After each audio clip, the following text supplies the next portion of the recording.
Michelle Reinen from Wisconsin Department of Agriculture, Trade, and Consumer Protection is our guest. Michelle is an administrator and has always lots of good things to try and keep us out of a jam. How are you doing this month, Michelle? Well, seems to be going pretty well. We're in May. Those flowers are coming up, so we have sunshiny days ahead, right? We do. And hopefully we can keep people with sunshiny days and not let them be victims. Let's start out again this month talking about targets for military consumers. What can you tell us about that? Well, May is a military appreciation month, and so most will take this opportunity to express gratitude for military service members' sacrifices and service. Unfortunately, scammers don't share that gratitude and target military consumers year-round. And we've talked about this in the past. When military service members leave service, they continue to be targeted by scams tailored to take advantage of them. So veterans should be aware of these scam strategies and how to identify and avoid them. I know there are some tips that you have, and certainly I'm guessing they get correspondence all the time. So they just have to be aware of some of the things that get emailed to them, I'm sure, don't they? They certainly do. They are targeted by phone, email, postal mail, social media, everything. So a couple different scams to just give examples to this is upfront fee scams. In this scam, a veteran is contacted and offered a service in exchange for paying an upfront fee. The pitch may be a discount or special deal only available to veterans, and that could be things such as maximizing a veteran's benefits or finding them discounts on other products and services, sending copies of a veteran's military record, which can be requested for free at archives.gov, or maybe a guaranteed loan or credit accounts, which may be real, but don't always cost an upfront fee and could have high fees and interest rates when dealing with the fake person or the scammer. Others involve benefit scams, applying for VA benefits. We know that can be very complicated, and many veterans rely on assistance to navigate the process. And this is where the scammer steps in, offering to help veterans with benefit claims, but they're actually planning to exploit them for personal gain. So signs of a veteran's assistance, a VA benefits scam, include sending blank forms for the military consumer to sign with an assurance that they will be filled out correctly later by the scammer, claiming to have a special relationship with the VA, medical professionals, or other government programs, and they can, quote, guarantee a specific claim outcome. And I guess the final example I'll give today is pension poaching scams, where veterans may be contacted by financial advisors or attorneys to apply for legitimate benefits programs. However, some unethical pension poachers, if you will, profit by helping claimants artificially qualify for pension benefits, such as hiding their actual assets. And the poacher gets paid up front, but the claimant may need to repay any benefits they receive when the VA later finds their eligibility wasn't really valid. So these military consumers need to remember that veterans should only work with VA-accredited attorneys, claims agents, and veterans service organizations, or the VSOs, regarding their benefits and pensions. No one can guarantee that a claimant will be eligible for specific awards, benefits, or services. And legitimate accredited attorneys and claims agents generally charge claimants a fee only after a VA regional office has issued a decision on a claim. So anyone making any kind of a representation contrary to that can be a red flag for these individuals. If a veteran is scammed, they can use some of those people that you talked about to try to help them find which way to go. True, right? Absolutely. They can call the DADCAP Consumer Protection Hotline to report the scam, and we can try and redirect them, but they should also reach out to veteran service organizations, a VA-accredited attorney, or a claims agent for additional assistance there. Recently, there was a story in the news about a consumer who lost money in a door-to-door scam. Do you have an update on that? I do. I want this to just be a reminder for everyone that a consumer recently lost $4,000 to a scammer who was pretending to represent a charitable organization. So as we are trying to respond and help support others, let this be that reminder. What happened here is this consumer was approached by 2 door-to-door solicitors who asked for a donation. And the solicitor said that they were volunteering for this organization's foundation and even provided the consumer with promotional literature explaining the charity's mission, which really convinced the consumer that the charity was legitimate. Well, the consumer, decided to make a $40 donation. And one of the scammers then scanned the consumer's credit card with their phone to process the transaction, and they asked the consumer to fill out a questionnaire, and the scammer promised that they would send a receipt, an email receipt, to the consumer. Well, the consumer didn't get that receipt, and so they checked their account, their credit card account, and noticed that they had not paid $40, but $4,000. By then, the scammers were long gone, and the interaction only lasted about 20 minutes, if you think about that beginning of solicitation to credit card processing time and everything. So this case just really highlights the effort that scammers will put into these schemes, and there are potential huge payouts for these individuals. So they'll take the time to go to these great lengths of creating fake promotional materials for a made-up charity and spending significant time soliciting people door to door, a swoop in, swoop out type situation. So don't trust a solicitor just because they show up in person, seem friendly, and have written materials.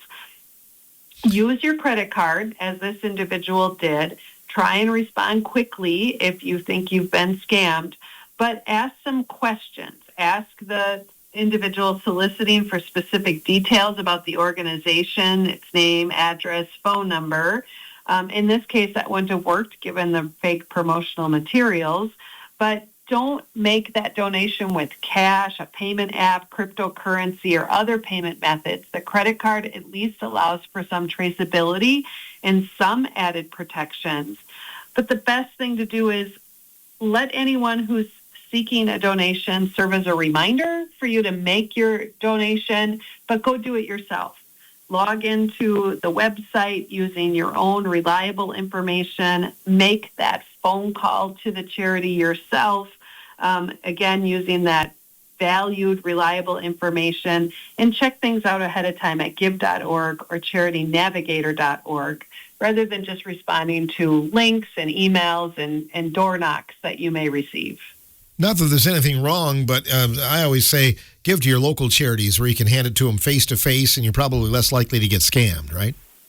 You're absolutely right. I mean, if you have a local branch to an organization you want to give to, drive there and hand them that check or credit card, or certainly you can even mail it to that local organization, because you'll see the work in your community. And some want to support things further out, and that's great too. Just be sure you check them out and you're confident that you're giving to that actual organization and not an imposter.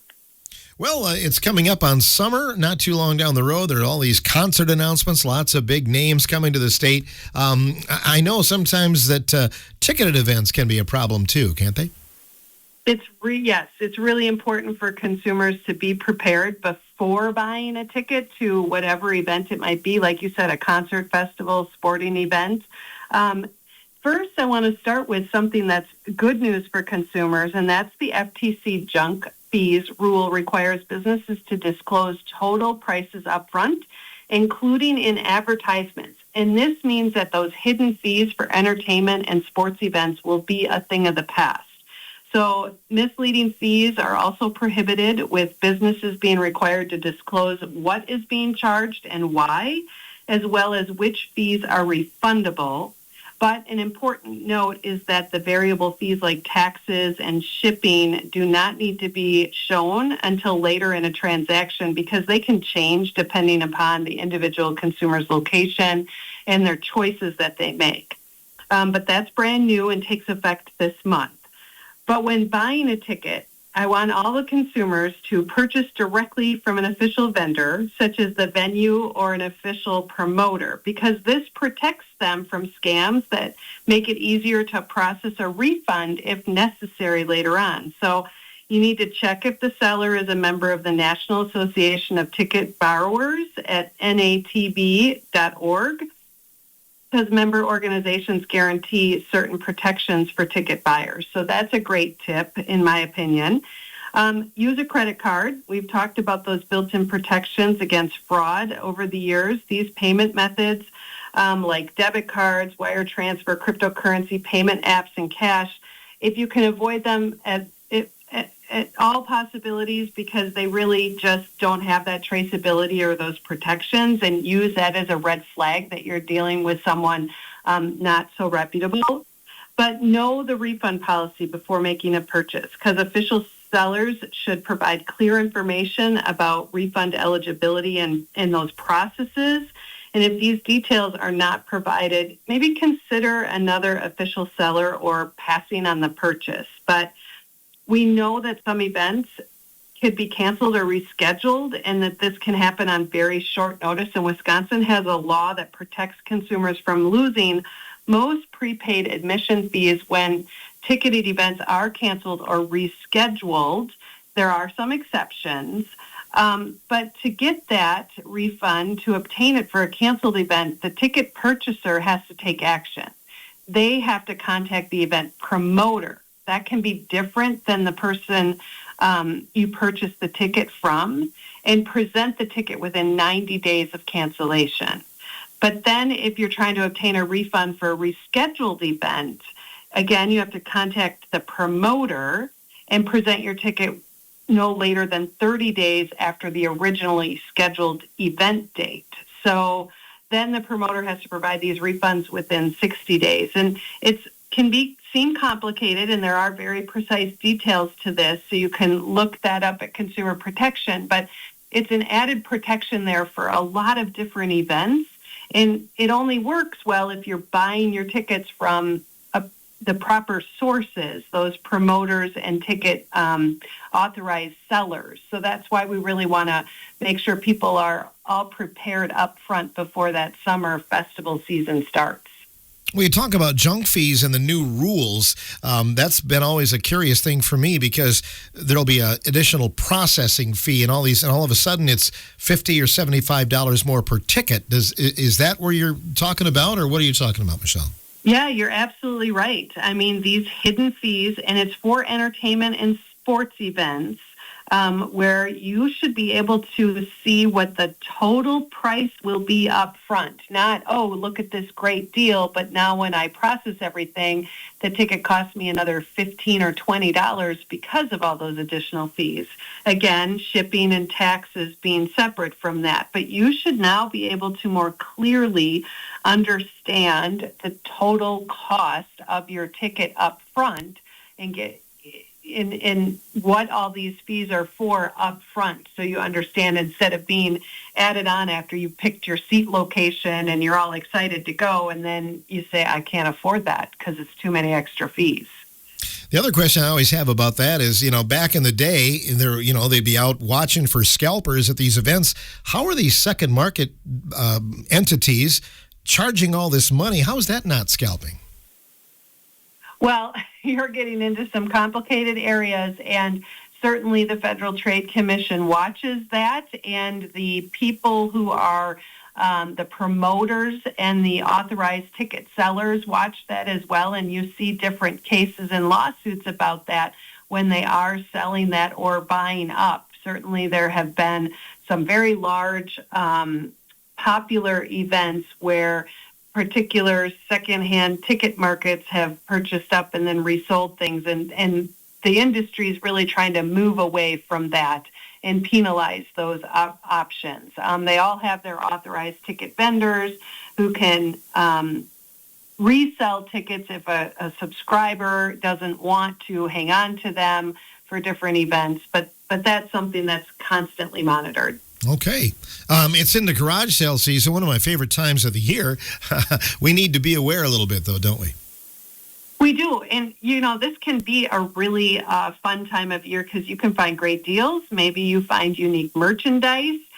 Maybe you just like to find those surprises, those things you didn't know you needed that show up in someone else's garage. But you're right. Please keep safety in mind and check for recalls on items that anyone intends to purchase. And the best way to do this is examine the item and ask yourself questions about the item when you're shopping. And things like, does the item have an electrical cord? If it does, is there damage to that cord? Frayed wires, coating that's cracked or broken away. This could be an electrical hazard that could cause problems for electrocution or a fire safety hazard in your home. Does the item, especially any toys, have chipping paint? Because that could be a sign of lead. And while old toys could be a great get if you are an antique collector, if you have little ones in the house or even yourself, lead can be very hazardous.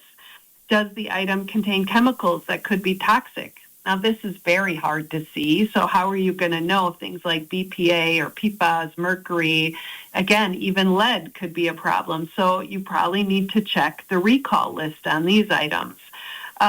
If you have little ones in the house or could come into the home, you need to consider choking hazards. So maybe you travel with an empty toilet paper tube roll with you, and if any items, small parts fit through that, that could be considered a choking hazard, and you need to take caution there. And same with button cell batteries. Those can be incredibly hazardous for young people as well as older if they are ingested. So you need to consider if the item has secured that battery properly so it's not accessible to little ones. And again, your examination is one step, but actually checking the U.S. Consumer Product Safety Commission for recalls of items is that second step before you bring them into the home or even before you purchase them, because you can go to saferproduct.gov and check things out while you're standing in the driveway of someone's household and just see if that item's been recalled or not. I know one of the things that you got to be really careful about are things like car seats and baby bouncers and swings and things like that, because a lot of times you can't donate them to a resale store or Goodwill or St. Vincent's or something like that because of regulations, right? You're right, because there can be different reasons. If it's been recalled, they can't resell it. If it's been in a car crash or done its safety duty, if you will, when you're talking about a car seat or a bike helmet, then it shouldn't be reused because now the product has held up and done its durable good. So we call these things hidden hazards because an infant is unable to anticipate and foresee these hazards. And so we need to be sure that the product you're purchasing and using meets the current safety standards that have been put in place over time from learning from different incidents. And that involves cribs, baby gates, play yards and playpens. You said baby bouncers, swings, baby walkers, car seats, all these durable nursery products. And we really need to examine those and check those against that saferproducts.gov before bringing them into the household to be used with that young one. Always good stuff, Michelle. Thanks for your expertise. Well, thank you. If there's any questions, call the DadCap hotline at 1-800-422-7128. Michelle Reinen, our guest on this portion of WRCO's Morning Show.